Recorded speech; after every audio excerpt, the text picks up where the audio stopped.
Joo, ihana. No hei, mutta lähdetään liikenteeseen ja katsotaan, mitä taikaa tästä syntyy, vaikka lähdettiinkin jo vähän liikenteeseen mun Joo. mielestä.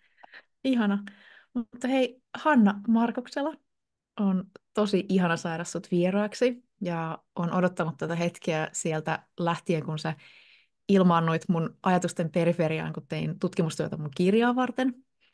Ja silloin heti ajattelin, että olisi ihana päästä istumaan sun kanssa ja jutella sillai aika niin kuin arkisella, inhimillisellä otteella aiheista, jotka liittyy ihan jokaiseen ihmiseen. Ja mun ensimmäinen kysymys sulle on tämmöinen, että kun mä tiedän, että sä oot aika sellainen elämää laajasti ajatteleva ihminen, ja musta tuntuu, että sä näet aika paljon yksityiskohtia. Mä oon tämmöistä niin kuin, olettavinani, havaitsevinani sun Instagramista muun muassa. Niin mikä on sellainen, mistä sä oot ollut viime aikoina innostunut tai yllättynyt suhteessa ihmiseen tai elämään tai näihin ilmiöihin?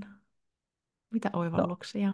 ihan välittömästi, jos miettii sellaista sanapilveä, mikä nousee päässä, niin siellä kissan kokoisin kirjaimin on intuitio. Eli viime aikoina mä oon syvästi suorastaan koskettanut se, että mä oon puhunut esimerkiksi monen mun kouluttaman, mä koulutan vireysvalmentajia, ja siellä on tällaisia huippuammattilaisia, jotka käy miljoonia koulutuksia, niin meillä on ollut kaikenlaisia keskusteluja heidän kanssa, niiden kanssa, jotka on jo valmistunut, ja mun ei ole tarvinnut montaakaan asiaa kertoa, kun mä oon huomannut, että he vaan näkee kaiken. Ja kun sä mainitsit mun Instagramiin, niin mä oon miettinyt myös mun seuraajia, että ei tarvitse kun laittaa yksi kuva välillä, jossa on joku tietty ilme, niin joku vaikka näkee, että mulla on jotain upeata meneillään tai on mitä ikinä siviilielämässä jotain suurta onnea, niin mua on alkanut todella paljon kiehtoa tämmöinen myönteinenkin intuitio, että ihmiset näkee, että joku on tosissaan tai se on vaikka rakastunut tai mitä ikinä. Ja tietenkin sitten tämä toinenkin puoli mua kiehtoo, että mä oon hirveän paljon käynyt läpi tämmöistä uhkatutkaa versus turvatutkaa, että kun mä olen taustaltani myös traumapsykoterapeutti ja mä välillä huomaan, että sellaiset ihmiset, jotka on kokenut tosi kovia, niin heillä kehittyy se intuitio hirveän tarkaksi, mutta se voi olla välillä Mm. aika kova rasite, että välillä sä joudut erottelemaan sitä, että onko tämä vaan mun niinku pelkoa, onko tämä ylimitoitettua, onko mun amygdala, aivojen palohälytin nyt vähän yliaktiivisena, vai onko tämä sitä, että kun on välillä joutunut jo pienestä pitäen osa opettelemaan sitä skannaamista, niin mua kiehtoo tosi paljon nämä intuition molemmat puolet, että mitä kaikkea me nähdään, vaikka meille ei kerrottaisi kaikkia faktoja faktoina tiskiin. Tosi ihana. Ihanan avauksen annoit meille. Tuosta voisi lähteä tosi moneen suuntaan, mutta yksi kysymys, mikä me pikkusen kieppaan tässä kohtaa, niin mua kiinnostaa paljon toi, kun mä katsoin sun taustaa, niin sä oot niinku superkouluttautunut lady, että sä oot psykologi, ja sit sä oot käynyt tuon EMDR, silmänliiketerapian, mikä on huippumahtava työkalu. Ja sitten myös sä oot traumapsykoterapeutti. Niin mä haluaisin kuulla, että miksi sä valitsit nimenomaan tuon traumapsykoterapeutti suuntautumisen. Ja mä kysyn tätä ehkä myös vähän sen takia, että saattaa olla kuulijoita aika moniakin, jotka voi olla siinä pisteessä, että he etsii, että mille suunnalle lähteä itse oman terapeuttihaun kanssa. Ja se on aikamoinen sekamelska. Mutta jos sä raotat pikkusen sitä, että miksi esimerkiksi traumapsykoterapia, miksi se kutsui sua ja miksi se on ehkä tärkeä. Tämä on hyvä, kun mä oon saanut prepata vastausta tähän kysymykseen, että kuinka paljon mä haluaisin julkisesti kertoa, että miksi just traumapsykoterapiasuuntaus puhutteli mua. Että se oli sekava prosessi. Se lähti alun perin kauan aikaa sitten siitä, että mua kiehtoi tämmöinen kriisi- ja traumatyö. Että mä ajattelin, että kun mä oon niin hirveän nopea temponen, tämmöinen korkean energian ihminen ja mä oon elämyshakuinen, mä kestän tosi kovaa painetta, vaikka mä oon hirmu herkkä. Eli näistä molemmista puolista on hyötyä trauma- ja kriisityössä. Niin mä Mm. ajattelen, että nyt mä opiskelen traumapsykoterapeutiksi, että aina kun tulee joku iso katastrofi, niin mä vaan käväsen siellä, hoidan hommat ja sitten mä lähden sieltä. Ja sitten kävikin ilmi, että mä olin hakeutunut koulutukseen, missä nimenomaan tähdätään siihen, että me tehdään pitkiä, syväluotaavia prosesseja yksilön kanssa, että se ei nyt ollutkaan ihan tämmöistä niin kuin massamuotoista, että totta kai me saatiin koulutusta kriisityöhön siinä ohessa, mutta että siellä mentiin persoonan osiin ja siellä mentiin syvälle siihen, että miten voi auttaa myös ihmistä, joka on kompleksisesti traumatisoitunut. Ja Mm. mä alun perin valitsin tämän suuntauksen sitten kuitenkin myös senkin takia, että mä huomasin, että jos pitäisi ohjata ihmisiä jotain tai vaikka haluaisin itse työstää jonkun jutun vaikka EMDR:llä, niin ei niitä osaajia ollut eri kaupungeissa kovinkaan paljon. Et mä huomasin, että tässä on huutava pula siitä spesifistä osaamisesta, jota kuitenkin hirveän suuri osa terapian hakeutuvista tarvitsisi sen Mm. kaiken taidokkaan kognitiivisen työstämisen ohella. Joten tässä oli tosi monta syytä ja opinnot oli rankat. Ja mä kävin vielä Jyväskylästä Ouluun ne opinnot ja siinä matkan varrella se alkoi siitä, että mulla todettiin kohdun semmoinen lihaskasvain. Mä jouduin sitten leikkaukseen, mä melkein menetin sen mun kohdun. Että siinä oli aivan hirveä semmoinen henkilökohtainen kriisi, mistä mä aloitin sen. Sitten ei jäänyt hirveästi aikaa miettiä, että mitä mä tein, kun mä tietenkin halusin myös biologisen lapsen ja sitten sellaisenkin, aina sanotaan, että ei saa sanoa, että lapsia hankitaan, mutta se oli kyllä ihan sellaista hankkimista sitten, että sit mä sain vauvan ja hänenkin kanssa sinne sitten reissattiin. Ai niin, unohdin mainita, että reissasin myös hirveän raskauspahoinvoinnin kanssa busseilla välillä sinne, niin se oli niin rankka prosessi ja se oli sitä aikaa, kun niitä koulutuksia ei ollut juurikaan missään muualla. Sitten sitä vähän laajennettiin, mutta meitä ei vieläkään ole tarpeeksi. Ja mähän en itse tee tätä yksilötyötä. Mä en tee enää, mä aina sanon, että mä oon eläköitynyt traumapsykoterapeutti ja nyt mun päätyö on sitä, että mä koulutan muita ammattilaisia, niin se tilanne on edelleen aika huono, jos pitää antaa suositukset, että otappa yhteys traumapsykoterapeuttiin. Seuraava kysymys on, että tiedätkö sä jonkun, jolla on aikoja ja tilaa, niin en tiedä. Se on ihan vakio vastaus.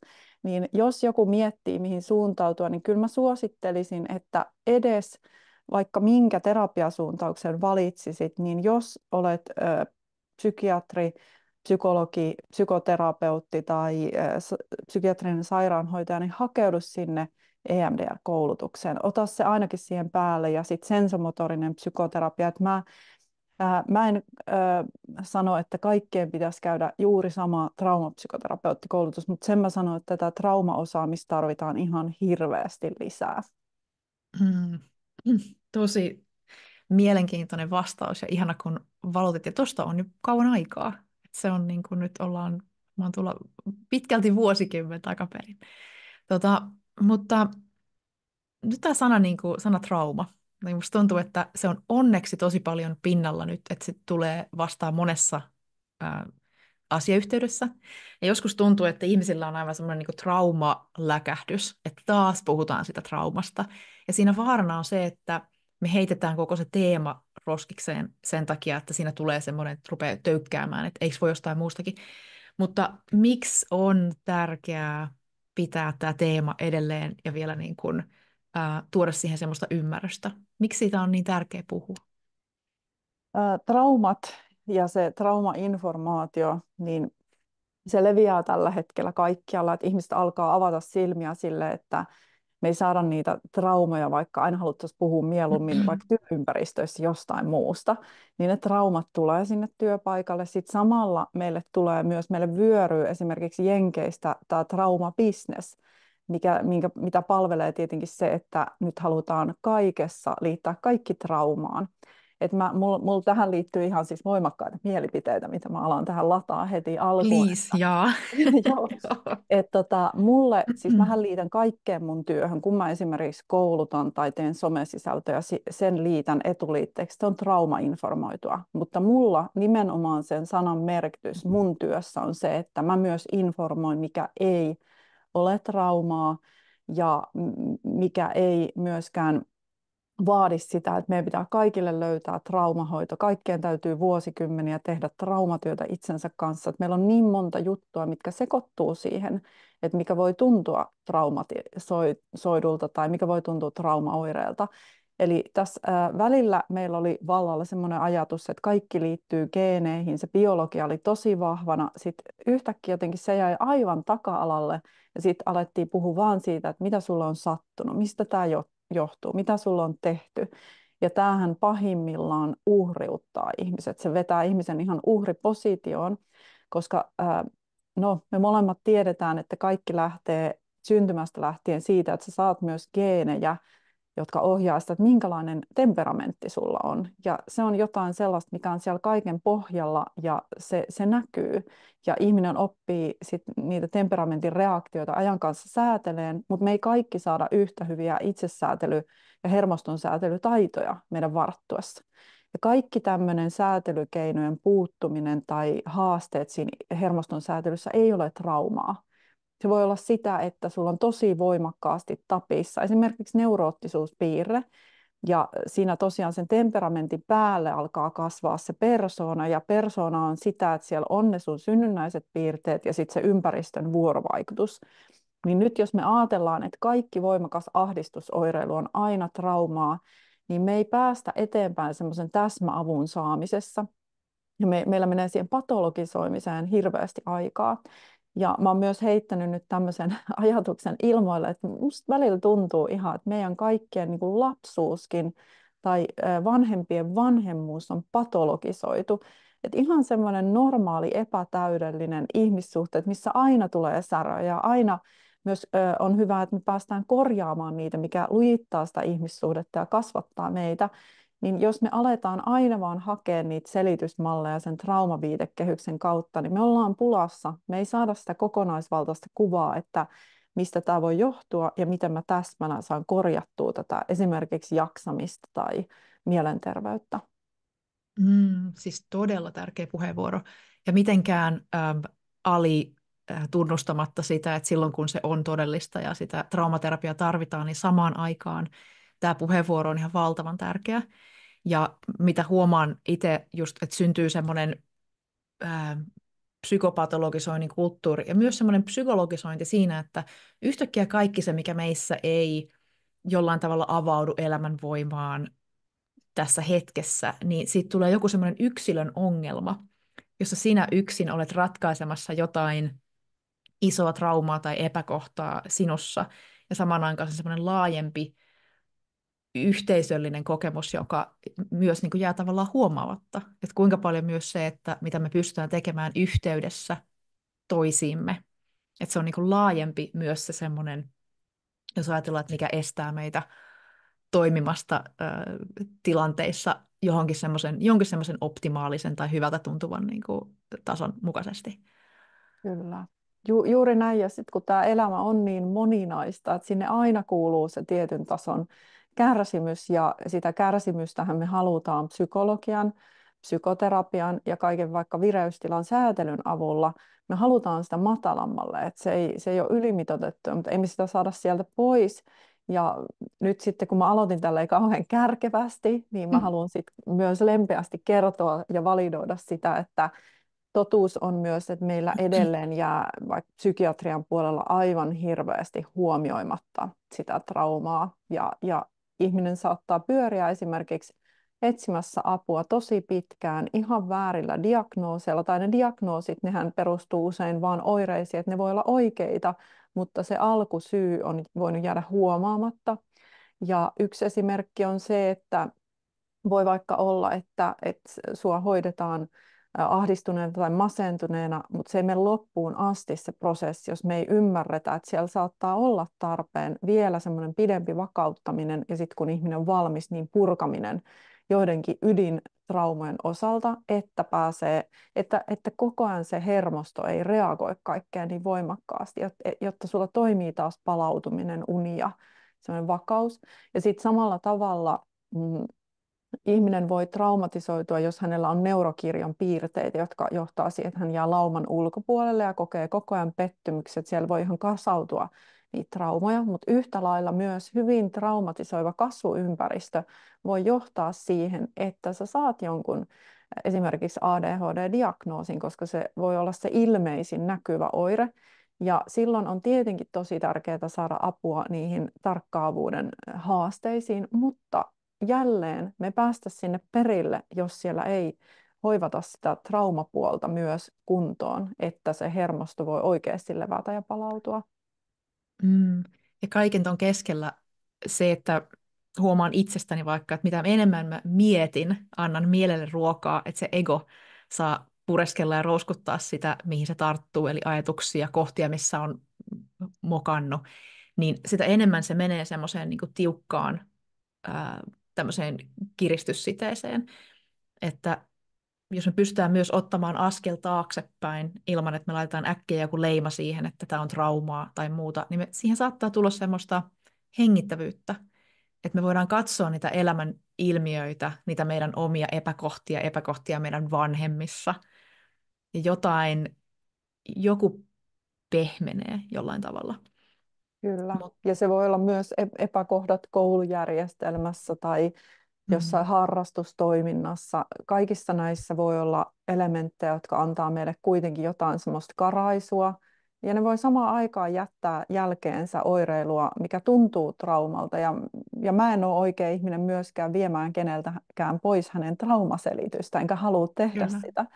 Mutta mä oon myös mun henkilökohtaisessa elämässä välillä huomannut, kun meidän arkikielessä ymmärrettävästi on nopea keino kertoa, että sulle jäi tämmöinen negatiivinen tai ahdistava tunnejälki jostakin, niin me vaan sanotaan, että mä olin siellä puhumassa, se oli ihan kauheata, mä traumatisoiduin siellä, tai meillä oli niin hirveätä siellä koulussa, että se luokkahenki oli niin huono, että mä traumatisoiduin, ja tämä on todella ymmärrettävää. Mä oon ihan fine sen kanssa, me käytetään aika liberaalisti näitä konsepteja, mutta jos me ajatellaan, että mitä tarinaa sä kerrot itsestäsi itsellesi ja kerrot muulle maailmalle, niin se vaikuttaa ihan älyttömästi siihen, että miten me nimenomaan noita sun peräänkuuluttamia leimoja hirveän nopeasti sinne lyödään.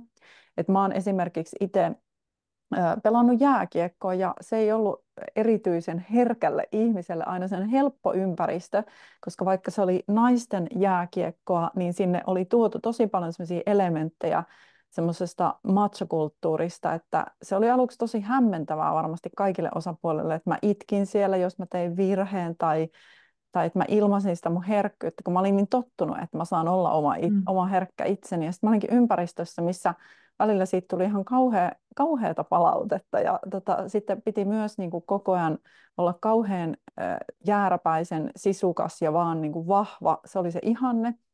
Ja ne oli kaikki myös hirveän hyviä juttuja. Et mä oon monesti miettinyt, että en mä kyllä niin kuin vaihtaisi pois sitä harrastusta. Ja en mä kyllä voi sanoa, että mä traumatisoiduin, vaikka mulla kesti sen jääkiekkouran jälkeen tosi pitkään, että mä halusin mennä lähellekään mitään jäähallia tai katsoa lätkää. Niin tavallaan mua on vapauttanut se, että mä oon vaan niin kuin todennut, että mulle jäi tämmöinen, puhun aversiosta, että mulle jäi tämmöinen niin kuin ahdistukseen liittyvä semmoinen tunnejälki siitä, ja sitten se on sulanut pois myöhemmin, kun on vaan todennut, että ehkä siihen auttaa se, että mä hankin uusia kokemuksia siellä jäähallilla ja näin. Tämmöinen esimerkki vaan.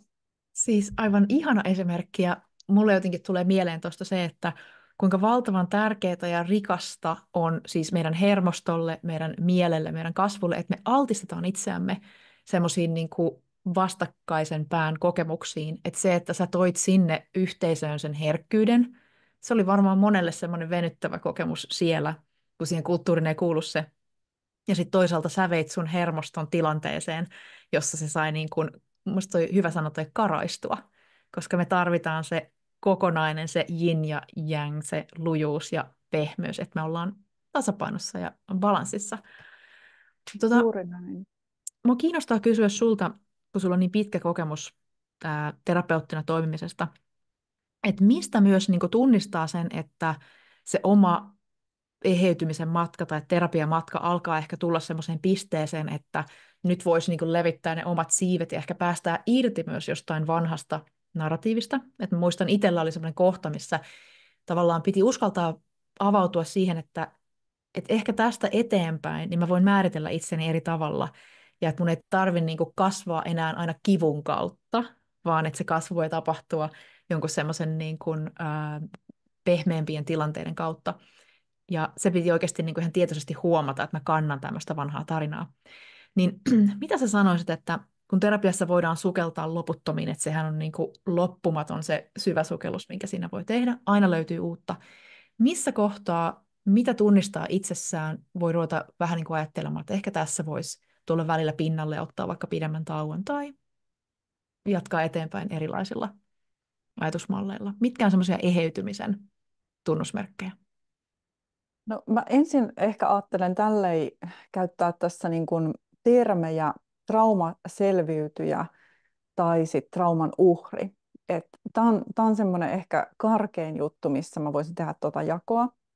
Eli esimerkiksi jos on kokenut oikeasti jotain niin rankkaa, että se on jättänyt hirveät jäljet sinne hermostoon ja sä oot menettänyt, sä oot esimerkiksi kokenut läheisen kuoleman tai suun on kohdistunut jotain tosi vakavaa, niin monelle se on aivan liian aikaista alussa, että Jenkeistä tulee tämmöinen, että puhutaan vaan niin kuin trauma survivor, tietenkin eri piireissä eri termit, mutta tämä on niin kuin hyvä sellainen yritys alkaa just rakentaa sitä identiteettiä semmoiseen korjaavaan suuntaan, että se oma toimijuus vahvistuu ja sä rupeat menee eteenpäin. Mutta sitten kun tästä on keskustellut sellaisten ihmisten kanssa, joita on todella se kohtalon koura koetellut, niin se voi tuntua tosi loukkaavalta ja sitä suremisen aktiivivaihetta mitätöivältä, että me puhutaan traumaselviytyjästä, jos sä on vielä lähelläkään sitä. Että jollekin se on hirveän tärkeää, että saa olla trauman uhri tai saa olla jonkun aikaa, millä ikinä termillä me kuvataan sitä, että se tuska on päällimmäisenä ja sulla on koko ajan paha olla ja sä joudut tosi paljon tekemään töitä, että sä vakautuisit ylipäänsä toimintakykyiseksi sinne arkeen. Niin mä sanoisin, että tämmöisissä niin kuin rankemmissa tapauksissa siinä voi olla, että se on lyhyt prosessi, jos siellä alla on turvalliset kiintymyssuhteet ja sulla on pohja ihan erilainen ja sä oot kokenut jonkun yksittäisen trauman. Se voi olla, jos me mietitään ihan ajallisesti, se voi olla, että sä käyt muutaman session jotain traumafokusoitua menetelmää ja sit sä oot valmis jo päästää irti. Ja siellähän monesti mitä tahansa meillä on tapahtunut, niin myös tulee usein elementtejä siihen, että sä voit antaa anteeksi joitakin asioita, sä voit nähdä myös sen toisen ihmisen omana heikkona inhimillisenä ihmisenä tekemässä sitä virhettä, mennä siitä eteenpäin, jättää sen taakse. Mutta sitten joissakin tapauksissa on vuosikausien prosessi, se voi olla vuosikymmentenkin prosessi, että ajallisesti se on tosi yksilökohtaista, mutta ehkä niistä merkeistä voi huomata, että jos tuntuu, että nyt mä oon saanut niinku tarpeeksi validointia, että mulla on, että mä oon kokenut vääryyttä, mulla on käynyt pahasti, tämä on surullista, tätä ehkä niinku, ei olisi kellekään toivonut tämmöistä, mutta että nyt mä haluan kuitenkin alkaa rakentaa uutta. Ja tämähän menee esimerkiksi, jos me mietitään, miten tämä etenee jonkun vaikean kokemuksen jälkeen, niin siellä aluksi kuitenkin tarvii vakauttaa, että sä jaksat työstää ne vaikeat kokemukset. Se on ihan sitä, että sä voit palata arkeen, rutinoida hyvät terveelliset elämäntavat, huoltaa sitä palautumista, jotta sun aivot jaksaa työstää sitä niin sanottua paranemisprosessia. Mutta sitten se voi olla tosi kovaa ja rankkaa se myllääminen, että kun puidaan niitä, tehdään uusia oivalluksia, niin se viimeinen kolmas vaihe ennen pitkää on se, että nyt oikeasti pitää alkaa tehdä surutyötä, että mä ehkä menetin jotain, mä luovun jostain, mulla saattoi mennä vaikka koko nuoruus jonkun tietyn oireilun kanssa, mutta nyt pitää ruveta rakentaa vaikka tätä keski-ikää ihan erilaiseksi. Se voi olla tällaista. Mutta siinä kolmannessa vaiheessa ruvetaan integroimaan niitä oppeja ja silloin nimenomaan päästetään irti ja rakennetaan ihan jotain uutta ja tsekataan vähän sitä, että mikä se mun tarina on. Pitäisikö sitä vähän päivittää? Ja ehkä sellainen kyllästyminen siihen vellomiseen voisi olla sellainen suurin merkki. Ihana.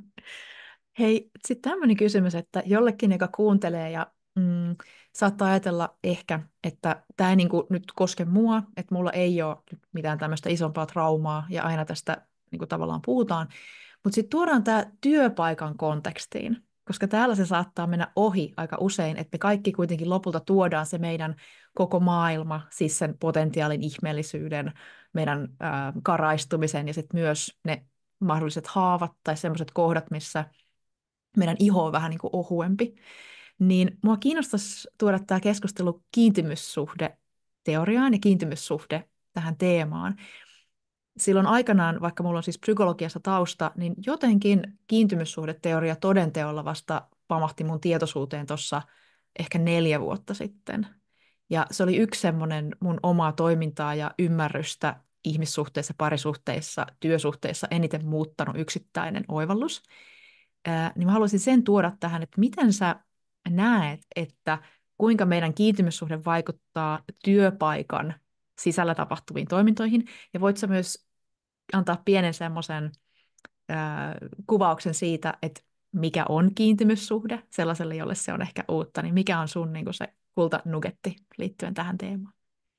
Joo, no mä oikeastaan pureuduin tosi syvälle tähän koko kiintymyssuhdeteoriaan, kun mä tein mun uusintakirjaa Parin valinnan salaisuus.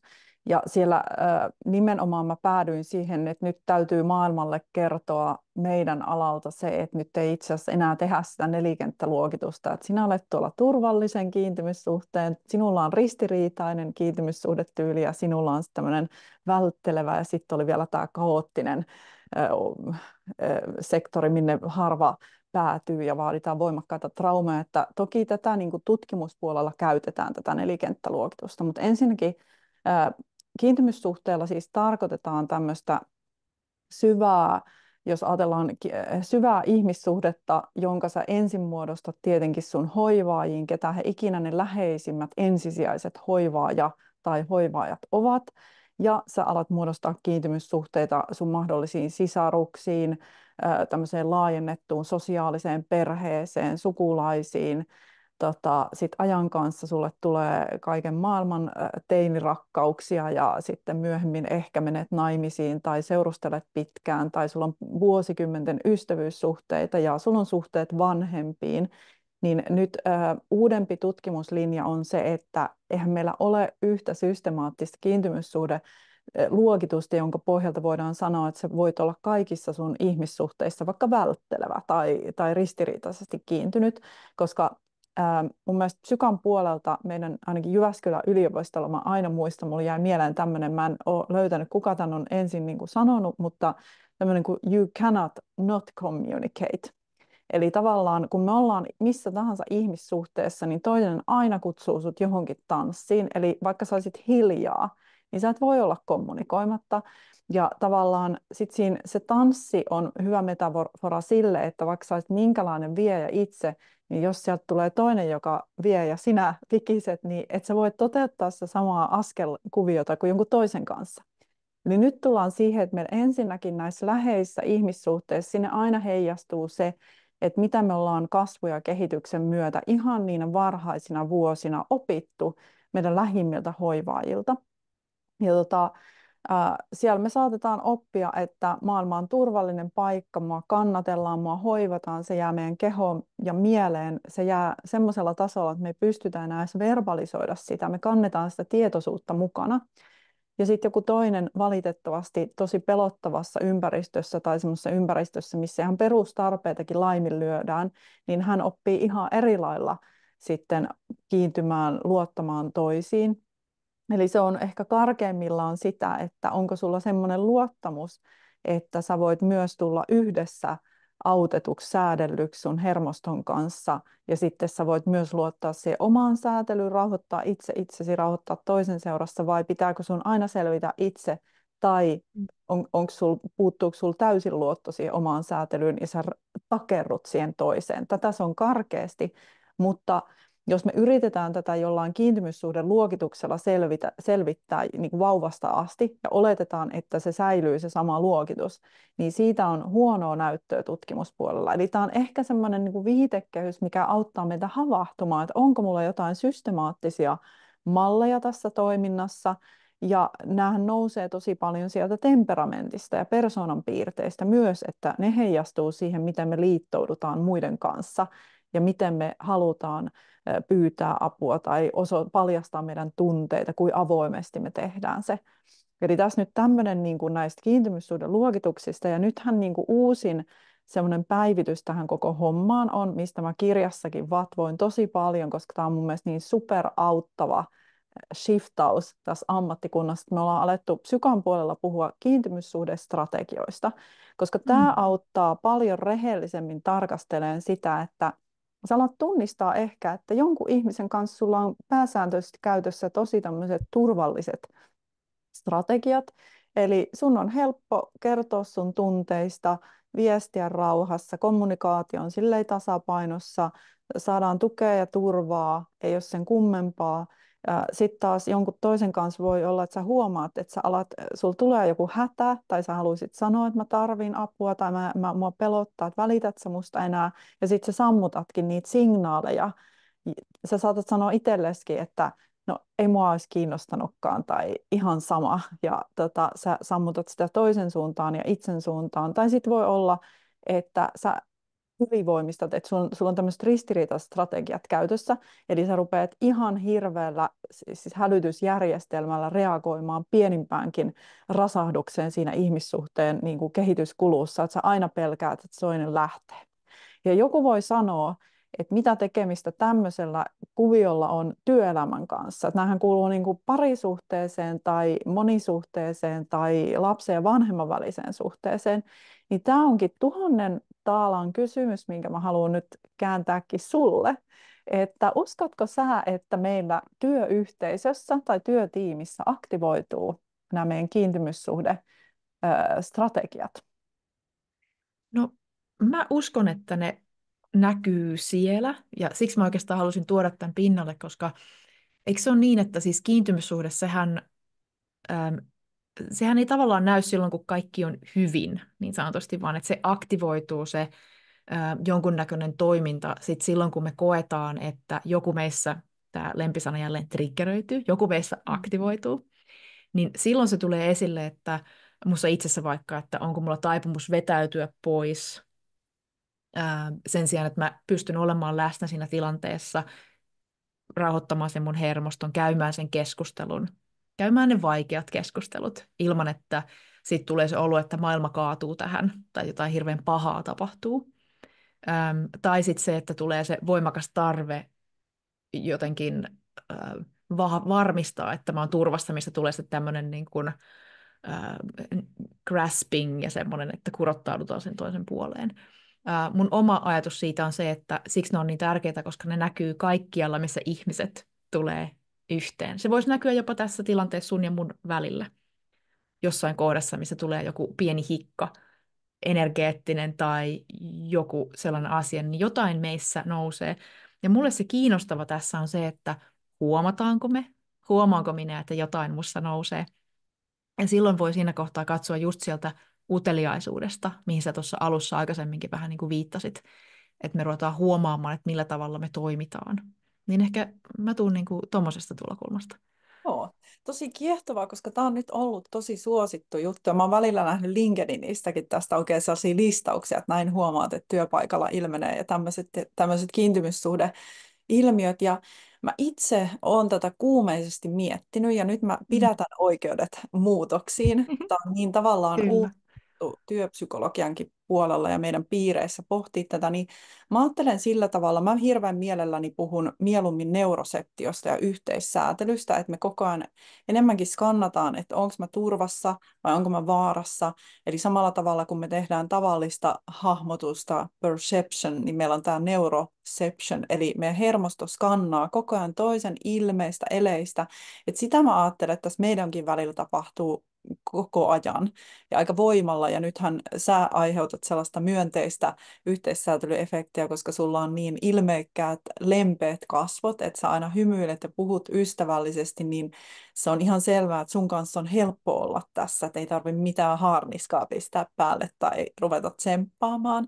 Ja sitten monella työpaikalla valitettavasti asianlaita ei ole näin. Et siellä on ihmisiä, jotka on niin kuin norsuposliinikaupassa, he ei myöskään ehkä huomaa, mitä se heidän puhetyyli tai vuorovaikutus aiheuttaa muissa. Ja sitten toinen voi olla hirveän herkkä sille, se voi aiheuttaa hirveästi jopa fyysisiä vaivoja, kun ollaan jatkuvasti porukassa, missä se yhteissäätely ei todellakaan rauhoita kaikkia osapuolten hermostoja.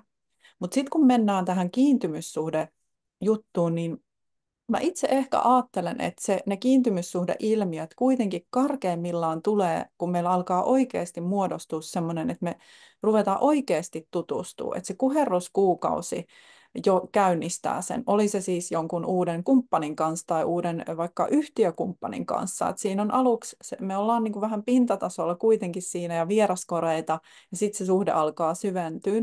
Et mä ehkä ajattelen, että ne kiintymyssuhdeilmiöt tulee raaimmillaan ja kauneimmillaan niihin työsuhteisiin, kun meillä oikeasti alkaa olla siinä läheisempi ihmissuhde. Kyllä.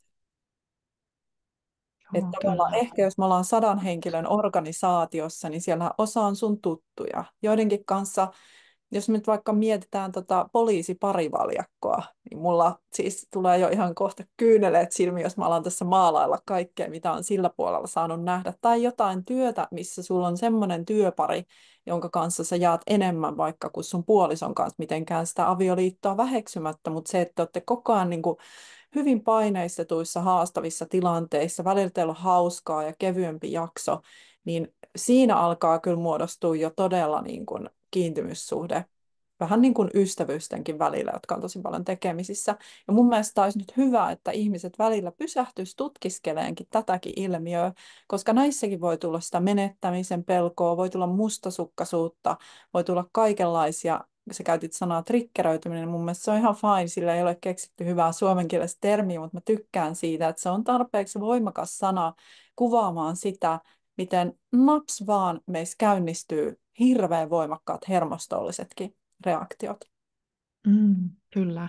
Ihana, kun sä palasit tuohon toi sana triggeröityminen, koska se jotenkin ehkä vähän summaa myös tätä meidän keskustelua, että kaiken tämän ytimessä täältä mun tulokulmasta tuntuisi niin kuin olevan se, että me huomataan, mitä tapahtuu Mm, kussakin tilanteessa. Että mä kuulen, että ihmiset käyttää paljon sanaa triggeröityä, että vitsi mä kyllä. triggeröidyin siitä ja tästä, mutta siitä ei ole mitään hyötyä, jos mä vaan niinku tuumaan, että mä triggeröidyin, koska se todellinen niin kun, sisältöhän on siinä, että mä pysähdyn, että miksi, mikä musta triggeröity, miltä musta tuntuu. Sitten mä kysyn, että minkä vuoksi, tai mä niinku seuraan sitä pientä pelokasta eläintä, minne kanikoloon se sitten juokseekaan, niin mä saatan löytää ja saan ymmärrystä itsestäni, mikä sitten taas valmistaa mut seuraavaa kohtaamista varten semmoisella tavalla, että ehkä sieltä voi löytyä enemmän rehellistä harmoniaa. Ei sellaista harmoniaa, jonka mä teen sillä, että mä oon liian kiltti tai liian lempeä, vaan se, että miten olla samaan aikaan linjassa ja olla lämmin ja luja, pehmeä ja kova samaan aikaan. Että se on se ihmisen niin kuin integraatio jungilaisittainkin. Ähm, Mutta jos kun sulla on niin ihanan laaja tämä sun tausta, niin jos sä saisit opettaa vain yhtä asiaa tästä lähtien, onneksi näin ei ole, yhdestä asiasta kertoa ihmisille, mikä on se niin kuin kaikista tärkein juttu, minkä sä toivoisit, että jokainen ihminen tietäisi itsestään tai ihmisen toiminnasta, tai se, mitä sä opettaisit, jos olisi vaan se one and only. Ja musta tuntuu, että melkein kyllä ollaan siinä tilanteessa, ja Arvosi. vastaus saapuu apteekin hyllyltä, se on vireystilan säätely. Ja tämä on sikäli kiehtovaa, että siis mä jossain vaiheessa mietin, että mä en kyllä malta sit ikinä niin kuin näköjään mihinkään keskittyä, että aina tulee uusi innostus ja kaikki koko ajan vaihtuu ja sitten mä rupean selvittämään, nörtteilemään aina vaan uutta juttua, mutta kyllä se on vireystilan säätely. Et jos mut vietäisiin autiolle saarelle ja pakotettaisiin ihmisjoukko sinne kuuntelemaan mun oppeja, kunnes laiva saapuu, niin siellä saisi kyllä kaikki sitten kuulla vaan vireystilan säätelystä, koska se kuulostaa ensin vähän tylsältä tai oudolta sanalta niille, jotka ei ole siihen jo kyllästymiseen asti mukamas perehtynyt. Ja mä sanon mukamas, koska tässä pitää olla tietyllä tavalla kyllä nöyrä itsensä Mm. kanssa. Et se kuulostaa yksinkertaiselta. Ja jossain vaiheessa mulle sanottiin, että kun mä sanoin, että mä en halua puhua stressinhallinnasta, kun vireystilan säätely tuo siihen ne asteerot, että mä haluan puhua siitä, niin mulle sanottiin, että kun ei kukaan oikein ymmärrä tästä sanasta mitään, ja ei se tuu menee läpi, niin nyt mä huomaan, että se vireystilan säätely on ihan kaikkialla. Ja edelleen mun eka kirja on ainoa suomenkielinen kirja. En mä tiedä kyllä mitään jenkkikirjaakaan, mikä olisi suoraan vireystilan säätelystä. Tämä on nyt varmaan mun semmoinen elämäntyö, että nyt mä tiivistän sitten tähän yhteen lauseeseen sen, minkä mä haluan, että tästä niin kun painuu mieleen. Niin vireystilan säätely liittyy aina ihan kaikkeen ja kaikki palautuu siihen vireystilan säätelyyn. Et jos ajatellaan, että me halutaan parempaa terveyttä, niin siellä ytimessä on, että mihin suuntaan me viedään meidän hermostoa sillä vireystilan säätelyllä, jota tapahtuu joko tahattomasti tai sitten tietoisesti ja fiksusti hyvillä terveellisillä keinoilla. Ihmissuhteet aina liittyy vireystilan säätelyyn. Vireystilan säätely on sen alla, jaksetaanko me olla omia ihania itsejä, kommunikoida fiksusti, vaiko ei. Alkaako meille tulla herkemmin ärtysyyttä, konflikteja. kaikki tunteet rakentuu sillä tavalla, että meillä on pohjalla se, että sä teet sen skannauksen, että onko mä nyt turvassa vai vaarassa. Nykyään monella ihmisellä tämä koskee lähinnä mainetta, eli onko minun maine tai tämä ihmissuhde turvassa vai vaarassa. Ja sitten tämä ohjaa sitä, että mihin suuntaan se tunne lähtee kehittymään, mutta se, että kuinka voimakas se tunne on ja kuinka haastavaksi sen säätely menee, niin se on kiinni vireystilan tasosta. Eli jos me ajatellaan vaikka perustilanne, sä oot menossa pitää jotain tärkeää presentaatiota ja sitten sua pelottaa nyt tällä kertaa se yleisö, että mitä ne susta ajattelee ja sä pelkäät myös sun omia vireytymisreaktioita, eli kurkkua kuristaa, sykkeet nousee ja sä tulkitset, että tämä on tosi huono juttu, kun nyt ne vielä näkee, että mä jännitän tätä. Ja sit sä skannaat sitä ympäristöä siellä, että tonkin ilme on noin tympääntynyt ja toi varmaan häpeä mun puolesta jo täällä, niin sähän meet paniikkiin tai vähintään vedät ahdistuneena, rintakehä panssaroituneena sen sun esityksen läpi. Vireystila on koholla. Mutta sama tilanne, vireystila on tosi koholla ja sun tilannetulkinta onkin se, että mä oon ihan turvassa, mä saan olla ihminen, ei haittaa, jos noi näkee, että mä aluksi vähän jännittää. Ja nämä kuitenkin on kiinnostuneita, että vaikka mua jännittäisi, tämä esitys ei menisi hyvin, niin mulla on tärkeää sanottavaa ja yleisö haluaa sen kuulla. Ja sä oot turvassa ensinnäkin niiden sun omien reaktioiden kanssa, sulla säilyy toimintakyky ja se voi kääntyä jopa siihen, että sä oot hirveän innostunut sen kaiken jännityksen kautta. Ja tämähän monella esiintyvällä artistilla, joka on turtunut näihin reaktioihinsa ja jolla toimii se vireystilan säätely ja heillä on laaja sietoalue, mikä tarkoittaa sitä, että he voi korkeassa vireystilassa mennä ja antaa hyvän Mm. esityksen, niin sehän saattaa olla oksentelua ennen sitä tärkeää esitystä tai mitä ikinä.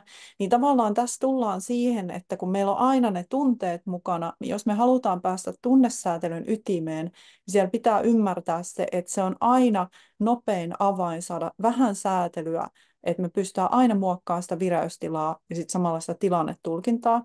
Ja jos sitten ajatellaan vaikka jonkun stressaavan jakson jälkeen, meillähän vireys tippuu, meidän keho ja mieli vetää hätäkytkimessä, pitää alkaa palautua, niin siinäkin ratkaisee tosi paljon se, että mikä sun tilannetulkinta siitä tippuvasta alivireydestä on. Annat sä lempeästi ja armollisesti itselle luvan levätä, myönnät sä realiteetit, että nyt on pakko välillä huilatakin. Mä oon paahtanut täysillä, tää on täysin luonnollista. Vai soimaat sä edelleen itse tai pyörität sä, että mitä sä oot taas tehnyt huonosti, liian vähän, väärin, nolasit sä itsesi. Silloin sä voit olla apaattinen ja alakulonen. Ja tässäkin, jos me halutaan vähän näitä tiloja säädellä siedettävämmäksi, meillä on aina käytössä kaikki keholliset keinot, hengityksestä kosketukseen, erilaisiin liikkeellisiin menetelmiin, ja sitten meillä on se kognitiivinen puoli. Eli tavallaan tämä on mulle niin sydämen asia, että jos kaikki ymmärtäisi sen, että meillä on avaimet vaikka mihin sen vireystilan säätelyn kautta.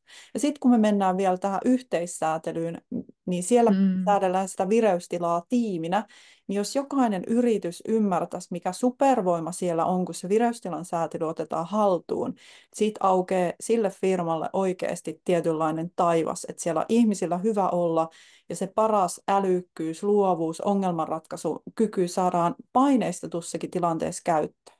Hirveän pitkä monologi, mutta tuli varmaan selväksi, että tämä on vuodesta toiseen mun tämmöinen intohimo juttu ja elämäni rakkaus, tämä vireystilan säätely.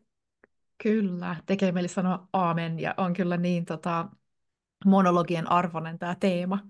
Mä oon itse sun kanssa samassa paikassa, että mä käytän sanaa hermosto oikeastaan niin kuin vielä lyhyemmin, että jos olisi yksi asia, kaiken elämän voima ja sisäinen voima ja sisu ja tommoset, niin mä ottaisin myös hermoston, koska se on siellä pohjalla. Eli se, että miten me voidaan yltää huippusuorituksiin, oppia pitämään itsestämme samalla huolta, kun me tehdään niin kuin tosi vaativiakin juttuja.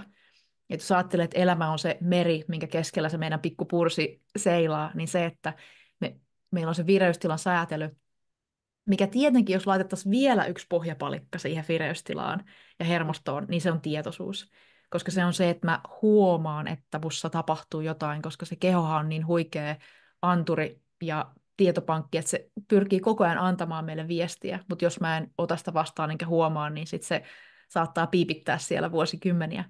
Mutta että se vireystila, mistä minkä viestiä sä viet niin ihanasti eteenpäin, että ChatGPTkin sinut toi minun luokseni ihanasti, niin se on se ankkuri, mikä me heitetään sieltä. Ja silloin mietin vaan siinä niin kuin esimerkkinä, ja jokainen voi tavallaan miettiä, kun kuuntelee, että mitkä on sellaisia tilanteita, mihin sä meet, mitkä on haastavia. Se voi olla jopa jonkun perheenjäsenen kanssa, täytyy kommunikoida, mikä tuntuu vaikealta, tai se voi liittyä työhön tai joku uusi haaste. Mutta Hanna, tämä sun niin kun jääkiekko, niin kaksi eri kokemusta siinä, että jos sä meet jääkiekkoon tai joku menee, ja se hermosto on niin kun tosi missä sattuu ja ei ole tietoisuutta siitä, mitä tapahtuu. Kun taas sitten, että tietää sen, että hei, mun vireystila saattaa liikkua siinä, mä pystyn vaikuttamaan siihen tällä kultaisella taikasauvalla, ja jos olisi niin tämä yksi taikapilleri, joka on hengitys, niin se kokonaisuus ja se kokemus muuttuu aivan täysin. Kaksi aivan erilaista maailmaa. Niin mä todella sun kanssa yhdyn vouhottamaan siitä, että tämä on se, mikä jokaisen ihmisen, yksilön, vanhemman organisaation siis niin kuin kannattaa ymmärtää ja laittaa vaivaa siihen, että se oikeasti muuttaa maailmaa. Se on näin, ja sä hienosti Kyllä. tämän kattotermin hermosto. Mä ehkä kohta palaan siihen. Mä olin helpottunut, että sä palasit vielä tuohon jääkiekkoon, koska mäkin halusin ehkä vielä palata siihen, koska mä niin lämmöllä kaikessa kaikkeudessaan. Se oli niin iso myllytys ja matka mulle, siis herkälle pienelle tytölle se koko jääkiekon pelaaminen, niin sä sanoit, että mun ei tarvinnut mitään kertoa, mutta sä heti sait kiinni siitä, että siellä nimenomaan kaikki osapuolet oppi jotain ja se muokkasi kaikkien sitä vuorovaikutustyyliä ja sitä ehkä suhtautumista siihen herkkyyteen, että ehkä ne, joille se ei ollut niin tuttua, se tietyn tyyppinen reaktio tuli sen kanssa läheisemmäksi ja just se, että mä mielellään just tästä karaisemisesta puhun en sillä tavalla, että lapsille pitää koko ajan tuottaa pettymyksiä, laittaa liian rankkoihin paikkoihin, mutta nykyään meillä on tämmöinen teoria, että jos sä et varhaisina vuosina saa mitään kokemuksia siitä, että meet haastaviin paikkoihin ja selviät, ja mikä kullekin on semmoinen sopivan asteinen haaste, niin se Mm. on yksilöllistä. Mutta jos et saa kehitettyä tällaista emotionaalista immuniteettia sillä, että sul vähän sitä järjestelmää myös koetellaan, ja sitten sä selviät ja opettelet niitä keinoja, niin me ollaan myöhempinä vuosina pulassa. Eli se voi aiheuttaa sen, että mä puhun mielellään just tämmöisestä sietoalueesta siinä merkityksessä, että se sietoalue mulle ei tarkoita sitä, että me pysyttäisiin aina siellä optimivireysalueella ja niin kuin rauhantilassa. Se ei ole mahdollista. Meillä voi välillä olla aivan sietämätön se hermostollinen jännitys. Että se sietoalue mulle tarkoittaa nimenomaan sitä, mitä sä puhuit tietoisuudesta. Että meillä on tietoinen hyväksyvä läsnäolo sen kanssa, että meillä saa olla reaktioita, me voidaan edelleen tehdä asioita, me voidaan säilyttää meidän toimintakyky, vaikka meitä miten myllytettäisiin sen hermoston puolelta. Ja tämähän herkkä ihminen kokee. Siis kyllä todellakin myllytetään ja ei todellakaan ole aina vakaata se meno. Ja toi, mitä sanoit, niin kyllä mullakin ehkä rehellisyyden nimissä täytyy sanoa, että vaikka mä oon yrittänyt tämmöisen mikroniche-jutun tähän löytää sen vireystilan kautta, että on joku mun niin kuin tällainen oma spesifi juttu, niin kaikki palautuu tosiaan sinne hermostoon. Ja välillä sitä pilkotaan vähän silleen just osiin, että joku puhuu koko ajan vaan niin kuin autonomisesta hermostosta, mikä on vaan yksi osa sitä. Sitten ihmiset välillä saattaa ehkä unohtaa sen hermoston rakenteet, sehän on aivot ja selkäydin keskushermosto ja sitten se on se autonominen hermosto ja sitten autonomisen hermoston tämä palautumisesta vastaava parasympaattinen haara, niin siellä se vakuushermo on todella isossa roolissa sen palautumisen käynnistämisessä, mutta se tilanne ei ole se, että se on tai off, että sulla on vaan niin kuin sympaattinen aktivaatio tai vaan parasympaattinen, vaan ne on koko ajan siellä vähän voimissaan, mutta se, että kumpi on vallalla, niin se ratkaisee sen. Ja tämäkin on se realiteetti, että meillä on aina vähän stressiä ja jännitystä ja vähän semmoista uhkaankin skannaamista. Se on yleisinhimillistä, mutta just se, että mitä enemmän me saadaan sinne rinnalle vaan lisättyä ja vahvistettua sitä perusturvan kokemusta niin kotona kuin työpaikoilla, niin se on vaan sellainen avain, mikä on mun mielestä näihin vuosiin asti se on leimautunut ihan semmoiseksi niin kuin lässytykseksi ja semmoiseksi hempeilyksi, mikä on Mm. joissakin piireissä, missä me puhutaan numeroilla, me puhutaan, pitää olla kovaa dataa, niin se pehmeä ja kova data tiedepuolelta ei ole vielä kelvannut tai sitä ei ole osattu lanseerata siinä, mutta nyt musta tuntuu, siis mulla on vaan semmoinen olo, säkin voit sanoa mitä sä koet, musta tuntuu, että nyt aletaan kuunnella ihan kaikkialla, että nyt on jotain tapahtumassa tämän suhteen. Kyllä. Kyllä mä näen muutoksen itse tuossa, kuinka avoimia me ollaan. Et ehkä me ollaan vihdoinkin tulossa yksilöinä ja yhteiskuntana ja ihmiskuntana siihen, että me nähdään, kuinka pitkälle se niin kuin tough on tuonut meidät, mikä on tosi pitkälle. Kyllä. Mutta se, mulle tulee siis yksi mun lemppari lainaus Tao Te Chingistä, joka sillai vapaasti elisabetisti suomennettuna on jotain näin, että meidän täytyy tuntea se yang, mikä on se voima ja se lujuus, mutta we must abide to the yin, eli että se kaikki täytyy tapahtua sieltä pehmeyden kulhosta käsin, ja silloin siitä tulee uskomaton kombinaatio, missä ne kumpikin asia voi niin kuin yhdessä tapahtua. Ja tuohon ehkä lisäisin vielä sen, että kun puhutaan tosi paljon psykologisesta turvasta, mikä on siis ihan valtavan tärkeää, ja ennen kaikkea myös toivon, että se menee meillä jakeluun niin, että me ruvetaan niin oikeasti synnyttämään sitä, että se ei jää siihen niin kuin, opiskelun tasolle, ja että se on käsite kiva, mikä pyörii tuolla. Mutta sen rinnalla, että me huolehditaan sitä turvallisuudesta ja ollaan itsemme kanssa niin kuin herkkiä, niin sitten sen muistaminen myös, että jumalisten meiltä lähtee niin kuin sieltä harikasta vääntömomentteja, että minkälaisen matkan meidän hermosto on tullut satojen miljoonien vuosien, kun katsotaan sitä koko pitkää matkaa, plus sit esi-ihmiset, niin kyllähän sieltä löytyy ihan valtavaa kapasiteettia. Eli toi, mikä mahdollistaa sen karaistumisen, mikä oli mun mielestä tosi ihana sana, jonka sä toit tähän. Mutta ehkä ja siis viimeisenä kysymyksenä, koska haluan kunnioittaa sun aikaa, tietenkin, niin tämä on semmoinen kysymys, minkä mä ehkä kysyn kaikilta vierailta mahdollisesti. Mutta mikä on se, mitä sinä teet silloin, kun sä huomaat, että sun sydän uhkaa sulkeutua? Tosi hyvä kysymys. Mä pidän pienen hiljaisen hetken, että mä varmasti niin kun löydän sydämestäni sen vastauksen.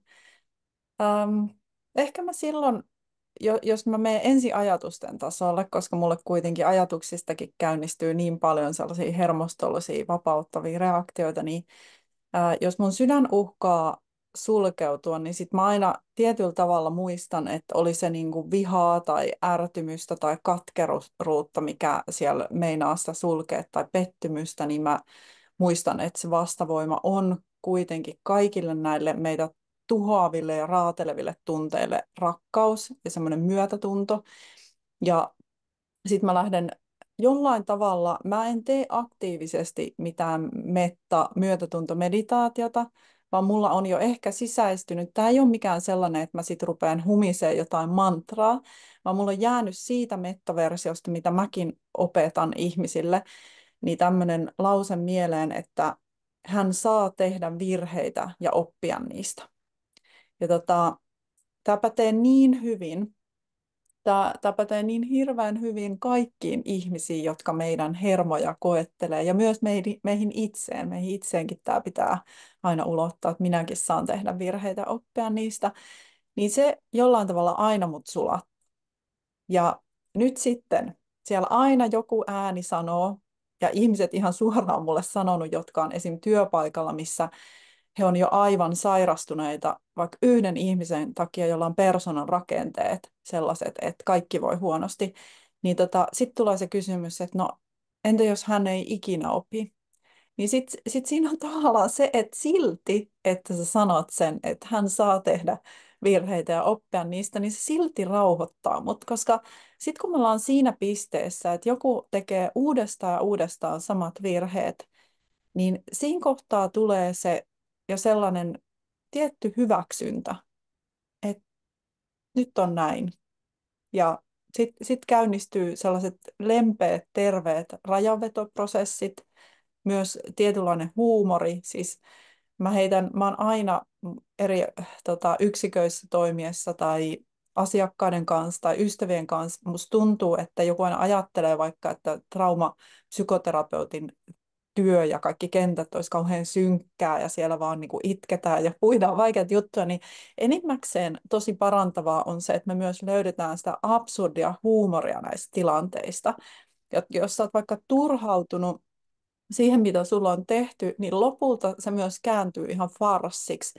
Et ehkä kun mennään ohi tosta, hän saa tehdä virheitä ja oppia niistä, ja se koskee sit suurta osaa ihmisistä, niin mennään siihen, että mä saatan jollain tavalla myös sit käydä sen seuraavan vaiheen läpi, että mä aidosti toivon, että se toinen ihmisryhmä tai joku tietty ihminen tai joku eläin tai asia olisi turvassa ja kokisi sitä turvaa, koska silloin mä tiedän, että on edes joku mahdollisuus, että ehkä joku toinen saa parempaa kohtelua tai ehkä tämä sama virhe tai vääryys ei enää toistu. Ja aina me voidaan olla skeptisiä, me voidaan olla kyynisiä ja mäkin olen hirveän sarkastinen, mutta mä ehkä kuitenkin niin kuin sanoisin vastavoimaksi sen tietynlaisen ihan realiteetteihin kohdistuvan lempeyden ja huumorin. Että se sulattaa sit mun sydämen. Ja sitten mä käännyn vielä enemmän niiden puoleen, jotka on siinä aina lähellä ottamassa koppia ja avaamassa ja sulattamassa. Mä nautin siitä, että jos mä meinaan mennä, siis koska mä en tiedä, ootko sä kokenut tällaista, että kun on hirveän verbaalinen ihminen ja on sitä sanansäilää, että aina ekana alkaa oikein niin kuin linnoitukset kasvaa sieltä ja aseet kaivetaan esille ja nyt ammutaan sitten niin kuin viiltävillä panoksilla, niin semmoisen oman aikuistumisen, ja nyt mä puhun ihan tämmöisestä keski-ikäistymisestä, niin on vielä vahvistunut se, että mä arvostan hirveästi sitä, että jos mä itse saan riisuttua ne aseeni, tai sitten jos mä en pysty siihen, että joku saa vielä sulatettua mut, ja silleen, että hei, nyt niin kuin lasket ne harniskat ja nyt niin kuin päästät irti, niin se on hermostolle kaikkein kauneinta, ja se on mun mielestä siellä ihmisyydessä niin kaunista. Hanna, siis niin kaunis päätösnuotti meille, ja sä sanoit niin ihania asioita ja toit myös äärettömän tärkeän teeman rajat. Että musta tuntuu, että sitten joskus, niin jos sallit, niin olisi ihana ottaa seuraava kohtaaminen sun kanssa, koska tuosta aukeaa taas niin kuin aivan uudenlainen maailma. Ja ehkä sen verran tuohon ihanaan kommentoin, mitä sanoit, että sieltä levollisuudesta ja kun se keho ja hermosto rauhoittuu, niin sieltä pystyy myös asettamaan ne rajat. Ja just sillä tavalla, että ei tule ne piikit ja seipäät ja että siinä sitten revitään jotain, vaan siinä kohtaa pystyy sanomaan, käymään sen vaikean keskustelun semmoisesta lempeydestä ja huumoristakin käsin, eikä ota niin, mene siihen tarinaan niin mukaan ja sano vaan, että anteeksi, että tämä on se piste, että mä en voi tästä tulla sun kanssa enää pidemmälle. Ja siitä ei tarvitse tulla semmoista niin suurta draamaa, koska kaikki ei välttämättä tietyssä tilanteessa opi jotain, niin siinä sit pidetään myös itsestä huolta. Mutta Upea metafora. ihana, ihana. Ja ihana, kun toit rakkauden tähän, vaikka se on ollut kyllä läsnä tässä, kun on saanut katsoa ja kuulla sua. Mistä meidän ihanat kuulijat löytää sinut tuolla online-maailmassa, jos he haluaa tulla kurkkaamaan? Löytävät minut aktiivisimmin Instagramista ja toki Facebook, LinkedIn, sitten kotisivut www.hannamarkuksela.com löytyy kaikenlaista materiaalia ja sitten myös äänikirjapalvelut, kirjastot ja kirjakaupat edelleen myyvät minun kirjoja, missä pääsee sitten semmoiselle syväsukellukselle, jos haluaa vaikka lukea suorituskyvyn salaisuuskirjan ja sitten vaikka parin valinnan salaisuuskirjan, koska mä todella suosittelen, että siellä parin valinnan salaisuuskirjassa, esim. Jos kiinnostaa nyt nämä kiintymyssuhdeasiat, niin kannattaa se kiintymyssuhde luku ihan oikeasti tsekata. Ja mä oon tosi aktiivinen somessa, koska mä koen, että mä oon saanut niin hirveän paljon, että se kaikki niin kuin ne ideat ja mitä mulle on annettu koulutusten ja elämän myötä, niin se vaatii aina semmoista purskahdusta, niin musta on aivan ihana ja siellä on niin hyvä tunnelma siellä Instagramissa, että mä ehkä senkin takia suosittelen tuleen sinne, koska mulle mun Instagram on ainakin semmoinen kaunis, turvallinen, älykkäiden, herkkien ihmisten kokoontumispaikka, mistä kaikki ammentaa voimaa, niin suosittelen tulee jutulle siellä puolella. Ja sulle mä haluan sanoa vielä sen, että vitsi, millaista niin kuin hengen heimolaisuutta tässä aistii, että kun sä puhut niin kauniisti, lempeästi, kaikesta pehmeästä ja sit sulla on mukana se, mitä vaaditaan, että asiat toimii, se semmoinen tietty jämäkkyys, ne rajat ja sellainen voima, mikä lähtee siitä lempeästä ja terveestä sisusta, niin vitsi mikä nainen. Mm, ihana. Ihana. Lempeyden puna nousee kasvoille täällä. Nähdyksi tulemisen puna. Hei, kiitos Hanna. Jatketaan matkaa tästä sellaisena, kun tulevaisuus sitä viitoittaa meille. Ehdottomasti. Kiitos tästä kunniasta.